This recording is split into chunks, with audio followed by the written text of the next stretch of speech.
करायचे श्रवण. गुरुर्ब्रह्मा गुरुर्विष्णू गुरुर्देव महेश्वरा सद्गुरु साक्षात परब्रह्म तस्मै श्री सद्गुरुभ्यो नमः. जय जय रघुवीर समर्थ. जय जय रघुवीर समर्थ. श्रीमद दास बोध दशक 18वा. बहुजिनसी. समास पहिला. बहुदेवस्थान नाम. श्रीराम समर्थ. जय सद्गुरु समर्थांनी दशक 18वा बहुजिनसी. तर बहुजिनसी म्हणजे काय? येथे दोन शब्द आहे, दोन शब्दांनी बनलेलं आहे, बहुजन आणि सी. बहुजन म्हणजे खूप लोक, सर्वसामान्य जनता, आणि सी म्हणजे ज्यांच्याकडे, ज्यांच्यासाठी, ज्यांच्याविषयी, म्हणजे अनेक लोकांसाठी, सर्वसामान्य जनतेसाठी, जनतेकडून उद्देशून असा अर्थ काढलेला आहे, असा अर्थ होतो. समर्थांनी आपले उपदेश हे फक्त काही लोकांसाठी नव्हे तर सर्व समाजासाठी आहेत हे सांगितलंय. म्हणून बहुजिनसी, सर्वांसाठी सांगितलंय. समास पहिला. बहुदेवस्थान नाम. तर बहुदेवस्थान म्हणजे भरपूर देवस्थान, अनेक देवी देवतांचे देवस्थान यांच्यावरती दिलेलं आहे. तुझ नमो गजवदना, तुझा महिमा कळेना, विद्या बुद्धी देसी जना, लहान थोरांसी. म्हणजे यात समर्थ संत गणपती नमस्कार करतायत आणि म्हणतायत, तू विद्या आणि बुद्धी देणारा आहेस, हे गजवदना, माझा नमस्कार आहे तुला. तू बुद्धीचा दाता आहेस, विद्येचा दाता आहेस, तुझी महिमा अगाध आहे. हे आम्हाला कळत नाहीये, पण तुझा खरा महिमा समजणं खूप कठीण आहे. सर्व लहान थोर लोकांना तूच विद्या बुद्धी देतोस, पण आम्हाला समजणं पलीकडे आहे. आम्हाला कळता येत नाही, आम्हाला कळत नाही. तुझ नमो सरस्वती, चारी वाचा तुझे न स्मृती, तुझे निजरूप जाणती, ऐसे थोडे. म्हणजे इथे दिलंय, गणपती ज्ञान आणि बुद्धी यांचं यश देणारे देव आहे. प्रत्येक शुभ कार्याच्या सुरुवातीला त्याची पूजा केली जाते, पण त्यांची महानता इतका मोठी आहे की पूर्णपणे समजणे माणसाला शक्य नाही आहे. त्याच्या पलीकडे आहे. पुढे दिले आहे, तुझं नमो सरस्वती, वाचे विभाग देवी, तुझे नस्मृती. म्हणजे सरस्वती देवी म्हणजे वाणी आणि ज्ञानाची देवी आहे. सरस्वतीला पण नमस्कार आहे. तुझ्यामुळे चारही वाचा स्फुरतात. तुझं निजरूप जाणणारे लोक फार थोडे आहेत. ती आपल्या बोलण्यात गोडवा आणि अथर्वपूर जाणते. म्हणून गणपती आणि सरस्वती या दोघांमुळे माणूस ज्ञानी आणि समजूतदार बनलेला आहे. समजतात, कोणतेही काम सुरू करण्यापूर्वी देवाचे नामस्मरण करा. ज्ञान आणि योग्य विचार असतील तर जीवनात सर्व मोठं साधन आहे. काही तुम्ही हासिल करू शकता. फक्त अहंकार न ठेवता शिकत राहणं महत्त्वाचं आहे.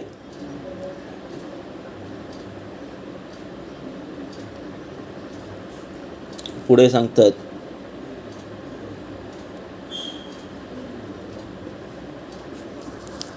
नमो धन्य धन्य चतुरानना, ता केली सृष्टी रचना, वेदशास्त्र भेदी नाना प्रगट केले. म्हणजे पुढे आलं, हे ब्रह्मदेवा, तू खरंच धन्य आहेस. तुझी सर्व सृष्टी रचना जी केलेली आहे ती वेद शास्त्र आणि या नाना भेद यातून प्रगट केलेली आहेस.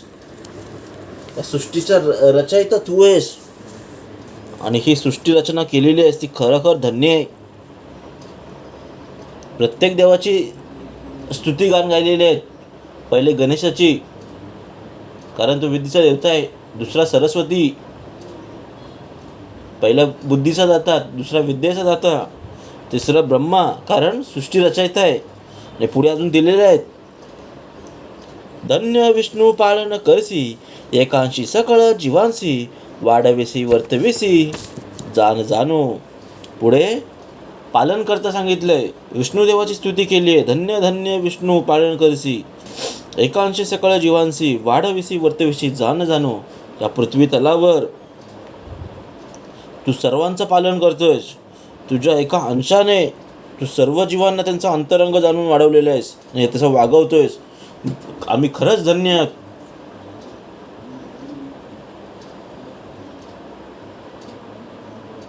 आणि खरं धन्य तर विष्णुदेव आहेत.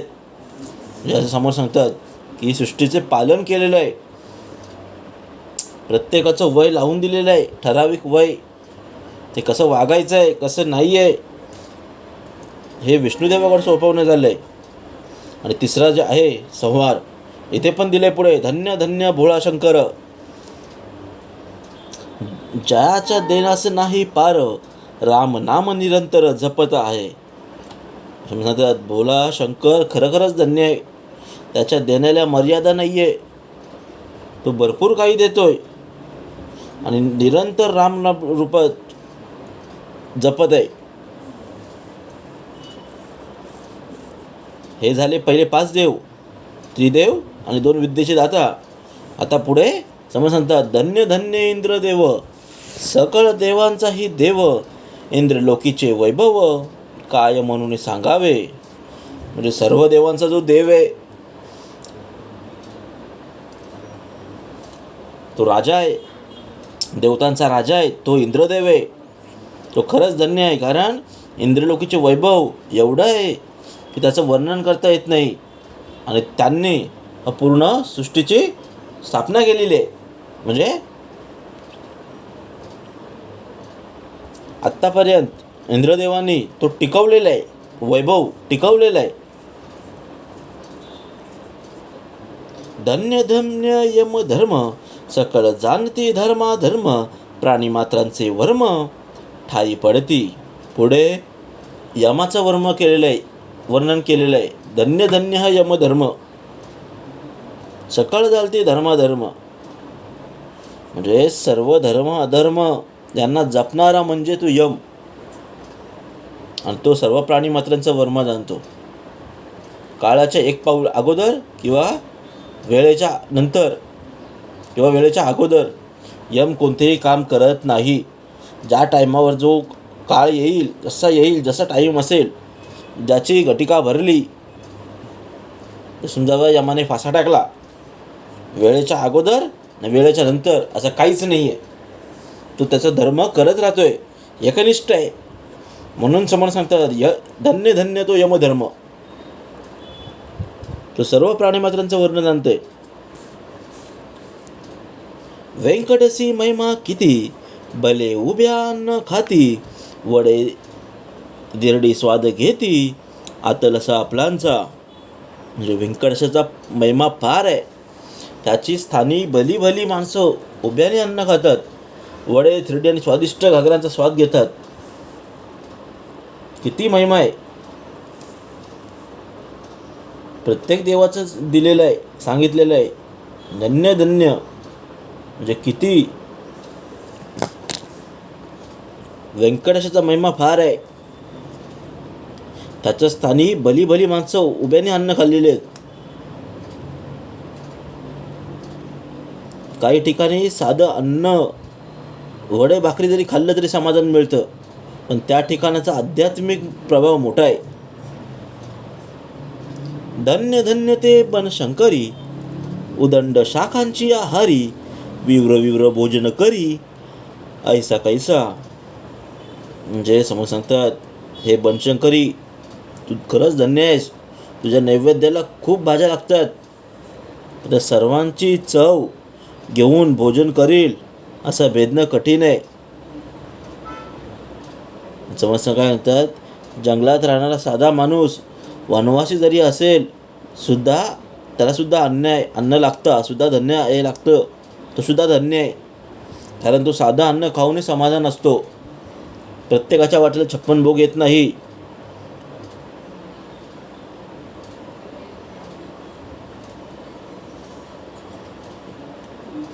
जो कोणी आहे तो साधं अन्न खाऊन सुद्धा राहू शकतो. डाळ भात असेल, रोटी असेल, चपाती असेल, कंदमुळे असतील, भाज्या असतील, फळं असतील, हे खाऊन सुद्धा काही लोक समाधानी आहेत. धन्य भीम गोळांगुळा, ओरवंड्याचा उदंड माळा, दही वडे खाता सकळा, समाधान होय. म्हणजे गाईसारखा पुच्छ असणारा बलभीम धन्य आहे. खरंच भीम धन्य आहे, कारण एवढा सर्व साधं अन्न खाऊन तो आनंदी आहे. आणि खरी समाधान वृत्ती महत्त्वाची आहे, समज सांगतात. ज्याला उकडाच्या वड्यांचा उदंड माळा घातल्या जातात, दह्याबरोबर वडा खाऊन सर्वांना समाधान वाटतं. जे दिले दही वडे खाता सकळा, समाधान होय. समज सांगतात खरी समाधान वृत्ती तीच आहे, ती आनंद आहे.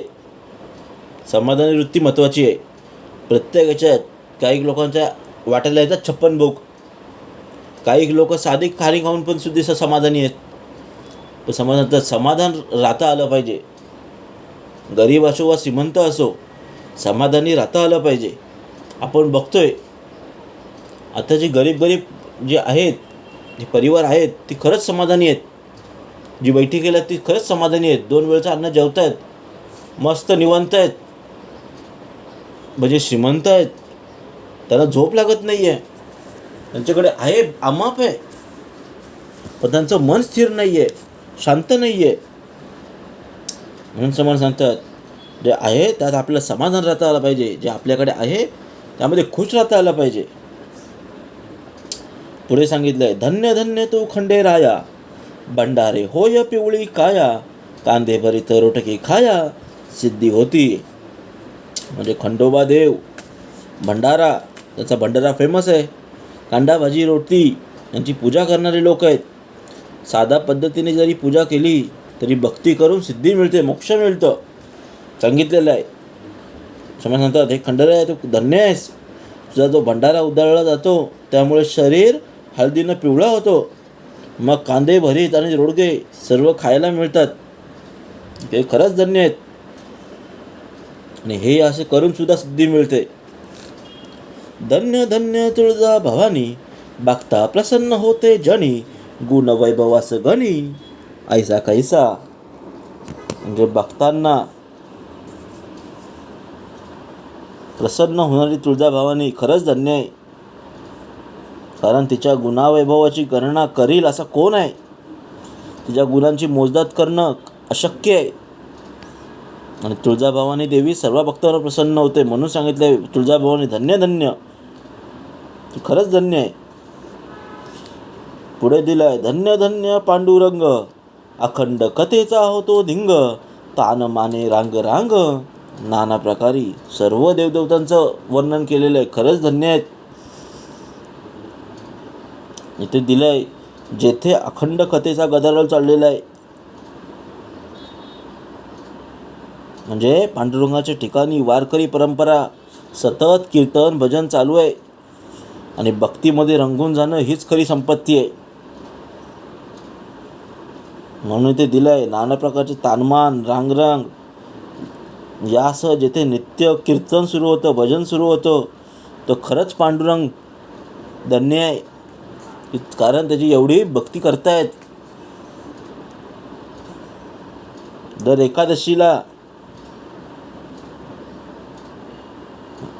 मनापासून भक्ती करतात. समज सांगतात भक्तीमध्ये रंगून जाणे हीच खरी संपत्ती आहे. आपण नश्वरामध्ये अडकलोय, आपल्याला ईश्वरामध्ये अडकायचं आहे. आपण कशामध्ये अडकवतो? आपली खरी संपत्ती काय बोलतोय आपण? गाडी बंगला पैसा, हे आपली संपत्ती. तर समज सांगतात खरी संपत्ती ही भक्ती आहे. त्यामध्ये रंगून जाणे ही खरी संपत्ती आहे.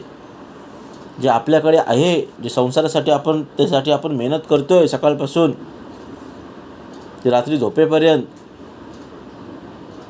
हे सर्व नश्वर आहे. हे इथल्या इथेच राहणार आहे.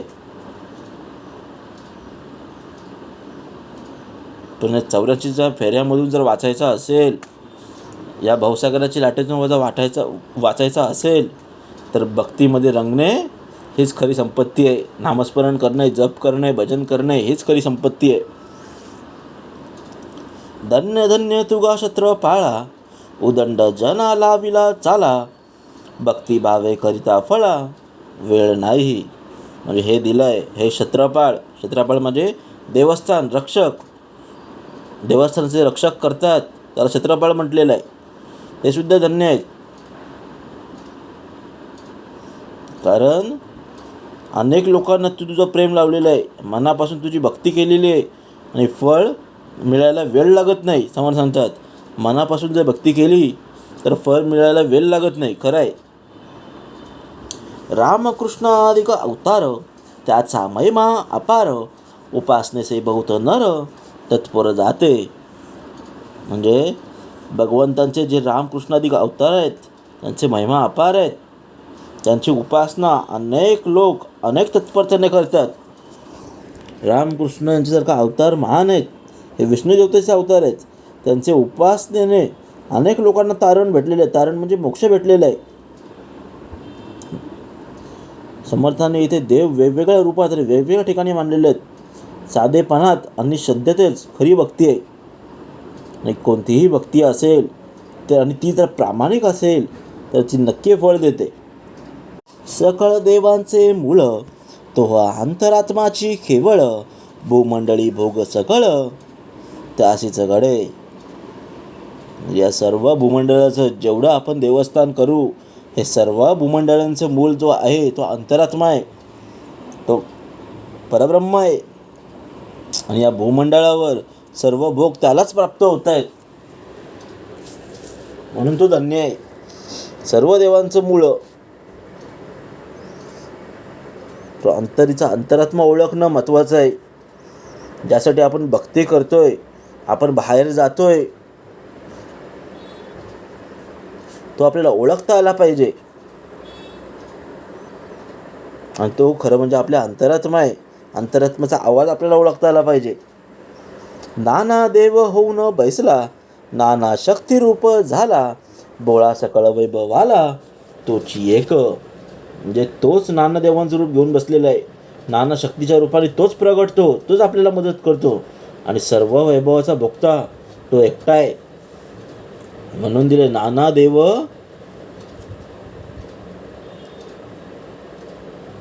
होऊन बैसला, नाना शक्ती रूप झाला, भोगता सकळ वैभवाला तोची एक.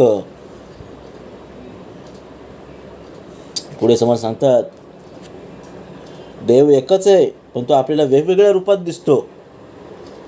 लोक वेगवेगळ्या देवांची पूजा करतात, पण सत्य एकच आहे.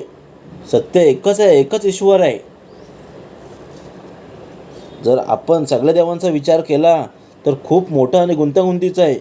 म्हणून मूळ तत्व समजून घ्यायला पाहिजे.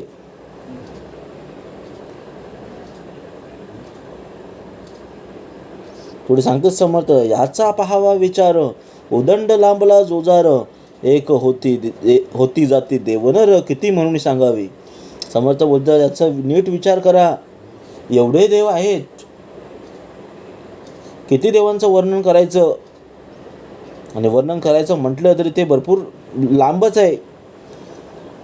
किती देव आणि किती नर होतात आणि जातात, त्यांचं वर्णन किती करायचं आहे. आणि तुम्ही कोणाकोणाची भक्ती कराल, हे सर्व गुंतागुंतीचं आहे. म्हणून समजतं त्याचं मूळ तत्व आपल्याला समजून घेता आलं पाहिजे. देव एकच आहे, एकच आहे, पण आपण सर्व आता मानतोय का. कोण जण शंकराला मानतोय, कोण विष्णूला मानतोय, कोण रामाला मानतोय, कोण कृष्णाला मानतोय, कोण खंडोबाला मानतोय, कोण तुळजाभवानी मानतोय, कोण एकविरीला मानतोय.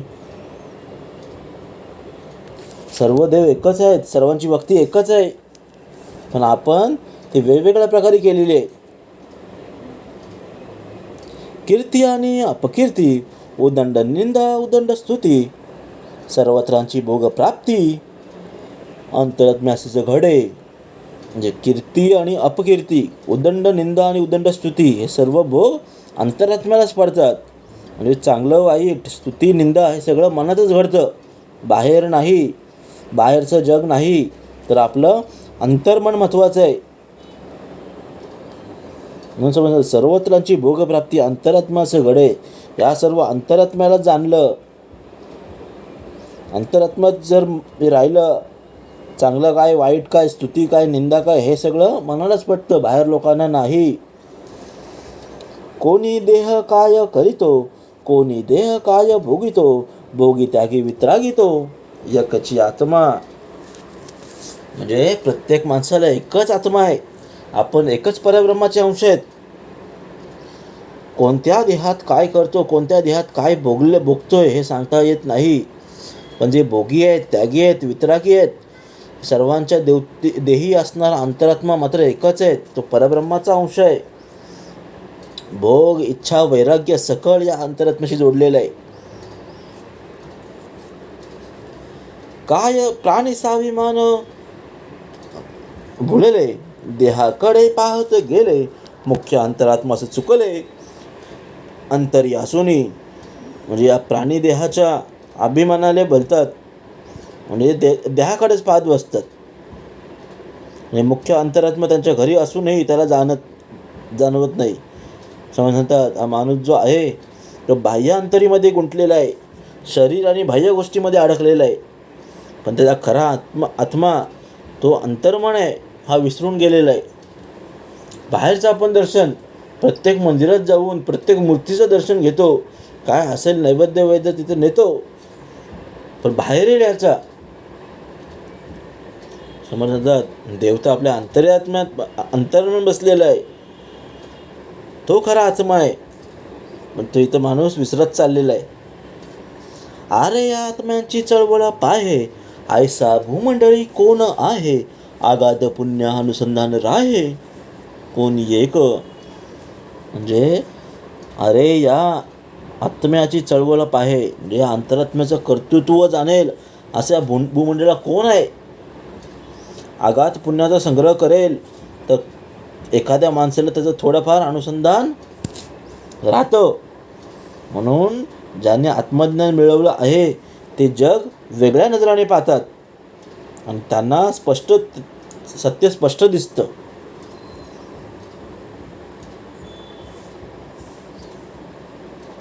त्या अनुसंधानासारखे जळवण जाईजे किलमिशे, अंतर्निष्ठ ज्ञानी ऐसे विवरण पाहती. म्हणजे ते अनुसंधान राहिलं असता की त्याच्या योगाने सर्व मलिनत्व पाप निघून जातं. म्हणजे ज्याने आत्मज्ञान मिळवलेलं आहे त्यांच्याकडे जग वेगळ्या नजरेने पाहतात. ज्यांच्याकडे अंतर्गत ज्ञान, आत्मज्ञान आहे तेच खऱ्या अर्थानं पुढे जातात. बाकी लोक अज्ञानामुळे अडकून राहतात, मागे राहतात. तो अंतर्निष्ठ ज्ञानी असतात अशा प्रकारे विवरून पाहतात दिलेलं आहे. अंतर्निष्ठे तितुके तरले, अंतरभ्रष्ट तितुके बुडाले, बाह्याकार बरंगरले, लोकाचारे. म्हणजे अंतर्निष्ठ असतात, जे आत्मज्ञानी असतात तेच खरं तरतात. अंतर्भ्रष्ट असतात, ज्यांची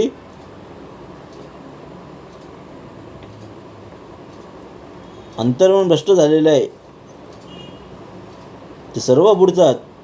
जे अज्ञानी आहेत ते बुडतात, कारण बहिर्मुख असल्याने त्यांच्या लोकांच्या नादी लागून ते भरकटत राहतात. म्हणून समर्थ सांगतात मुख्य संदेश काय आहे, देव एकच आहे, त्याची रूपं अनेक आहेत, ती आपल्याला ओळखता आली पाहिजे. बाह्य पूजनापेक्षा आत्मज्ञान जास्त महत्त्वाचं आहे. स्वतःला ओळखणं, सेल्फ रिअलायझेशन हेच खरं ज्ञान आहे, हेच खरं महत्त्वाचं आहे. आणि हाच समाजाचा मुख्य संदेश आहे. तो आपल्याला जाणता आला पाहिजे, तो कळून घेता आला पाहिजे.